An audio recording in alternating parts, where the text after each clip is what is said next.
Tumutulong pa rin po ako sa mga tao. Parang hindi ko kayang pigilan tumulong. Hindi ko na po kailangan ng pera ng gobyerno, pera ng mamamayang Pilipino dahil Vlogger at content creator na si Ross Martin umiiyak na humarap sa media matapos itong mag-file ng kanyang Certificate of Candidacy dahil tatakbo ito para sa 1st District ng Manila para sa councilor position. Nagsimula na ang unang araw ng filing of Certificate of Candidacy para sa midterm election at isa-isa na nga nagsisidatingan ng mga gustong pumasok sa politika.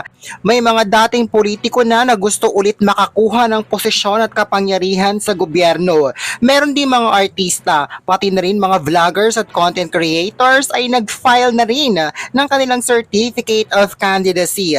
Nang makapanayam ng media si Ross Martin kung bakit ito nag-file ng kanyang COC. Sinabi nitong wala raw talaga siyang planong tumakbo, ngunit naudyukan raw siya ng kanyang kaibigan dahil mas marami raw siyang matutulungan kapag may posisyon siya sa gobyerno. wala naman po akong balak tumakbo. Dagdag sakit sa ulo, dagdag obligasyon, responsibilidad. Pero kasi may nag-push po sa akin na tumakbo ka kasi kailangan ka ng tao. Inihayag din ni Ross Martin na noon pa raw siya tumutulong sa mga tao. Hindi lamang mga tao kundi pati mga hayop tulad ng pusa at mga aso ay tinutulungan din daw niya. Sabi ko nga po, 10 years old pa lang po ako, tumutulong na po ako sa tao. Hindi lang po sa tao, pati sa mga aso at pusa na napupulot ko po sa lansangan, inaampon ko.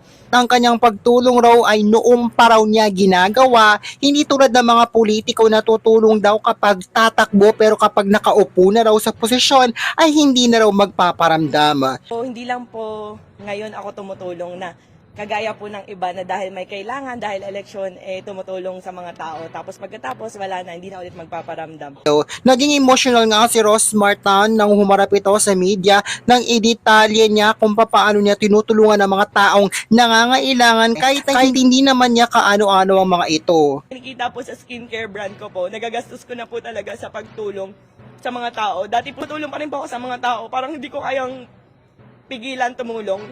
Nangako rin si Ross Martin na hindi raw siya mangungurakot sa gobyerno dahil meron na raw siyang mga ari-arian tulad ng sports car, mga bahay, pera at kung ano-ano pa. Ang pagtulong lamang daw sa mga nangangailangan ang pinakadahilan ng kanyang pagpasok sa politika. Hindi ko na po kailangan ng pera ng gobyerno, pera ng mamamayang Pilipino dahil meron na po tayong mga sports car, mga bahay, mga ari-arian at kung ano-ano pa. Umaasa raw ngayon si Ross Martin na sana iboto siya ng mga tao para mas marami pa raw siyang matutulungan.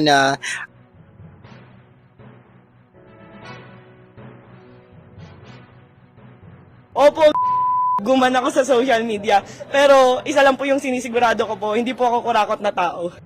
Ayan, kayong mga kachika, anong masasabi niyo na hindi lamang mga dating politiko at mga artista ang gustong pumasok sa politika para magkaposisyon at magkaroon ng kapangyarihan, kundi pati mga vlogger at content creator na rin ay gusto na rin pumasok sa politika.